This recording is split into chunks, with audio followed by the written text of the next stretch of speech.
आखिरी सवाल है उस तो बाद है शानदार गिफ्ट तेरे वास्ते होएगा बड़ा खूबसूरत गिफ्ट है भाई ने बाद च वेख ले यार सबर कर ले एक मिनट छुरी थले साल है अच्छा मैनू ये दस ਉਹ ਕਿਹੜੀ ਚੀਜ਼ ਹੈ ਜਿਹੜੀ ਆਪਾਂ ਬਾਜ਼ਾਰ 'ਚੋਂ ਖਰੀਦਨੇ ਆ ਤੇ ਹਰੀ ਹੁੰਦੀ ਹੈ ਘਰ ਜਾ ਕੇ ਇਸਤੇਮਾਲ ਕਰਨੇ ਆ ਤੇ ਲਾਲ ਹੁੰਦੀ ਹੈ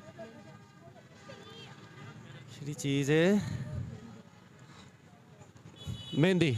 ਮਹਿੰਦੀ ਐਕਸੀਲੈਂਟ ਯਾਰ ਬੜੇ ਹਾਜ਼ਰ ਦਿਮਾਗ ਨੇ ਇਹਨਾਂ ਨੇ ਸਾਡੇ ਦੋ ਸਵਾਲਾਂ ਦਾ ਬਿਲਕੁਲ ਸ਼ਾਨਦਾਰ ਜਵਾਬ ਦਿੱਤਾ ਅਸੀਂ ਆਪਣੇ ਚੈਨਲ ਦੀ ਤਰਫੋਂ ਇਹਨਾਂ ਨੂੰ ਸ਼ਾਨਦਾਰ ਗਿਫਟ ਡਿਲੀਵਰ ਕਰ ਰਹੇ ਆ ਅੱਜ ਦੇ ਖੁਸ਼ ਨਸੀਬ ਇਹੀ ਵਿਨਰ ਹੈਗੇ ਨੇ ਭਾਈ ਨੇ ਗਿਫਟ ਖੋਲ ਕੇ ਵੇਖੋ ਬੜਾ ਖੂਬਸੂਰਤ ਗਿਫਟ ਹੈਗਾ ਕਲੈਪਿੰਗ ਹੋਣੀ ਚਾਹੀਦੀ ਬੰਦੇ ਵਾਸਤੇ ਬੜਾ ਹਾਜ਼ਰ ਦਿਮਾਗ ਹੈ ਜਨਾਬ ਇਸੇ ਪ੍ਰੋਗਰਾਮ ਦੇ ਨਾਲ ਆਪਣੇ ਮੇਜ਼ਬਾਨ ਸਾਜਿਦ ਮਹਿਮੂਦ ਨੂੰ ਦਿਓ ਇਜਾਜ਼ਤ ਮਿਲਾਂਗੇ ਨਵੇਂ ਪ੍ਰੋਗਰਾਮ ਦੇ ਵਿੱਚ ਨਵੇਂ ਸਵਾਲਾਂ ਦੇ ਨਾਲ ਨਵੀਆਂ ਪਹੇਲੀਆਂ ਦੇ ਨਾਲ ਇਹ ਗਿਫਟ ਵਿਖਾ ਲਈ ਉਸ ਤੋਂ ਬਾਅਦ ਦੀ ਐਂਡ ਕਰੀ ਯਾਰ ਮਾਸ਼ਾਅੱਲਾ ਜੀ ਮਾਸ਼ਾਅੱਲਾ ਇਸ ਤੋਂ ਅੱਛਾ ਗਿਫਟ ਤੈਨੂੰ ਮੇਰਾ ਖਿਆਲ ਹੈ ਨਹੀਂ ਦੇ ਸਕਦੇ ਹੋ ਸਕਦਾ ਬਿਲਕੁਲ ਨਹੀਂ ਹੋ ਸਕਦਾ ਮਾਸ਼ਾਅੱਲਾ ਸੁਭਾਨ ਅੱਲਾ ਸਾਰਾ ਖੋਲ ਕੇ ਵਿਖਾ ਦੇ ਲੈ ਫੜੋ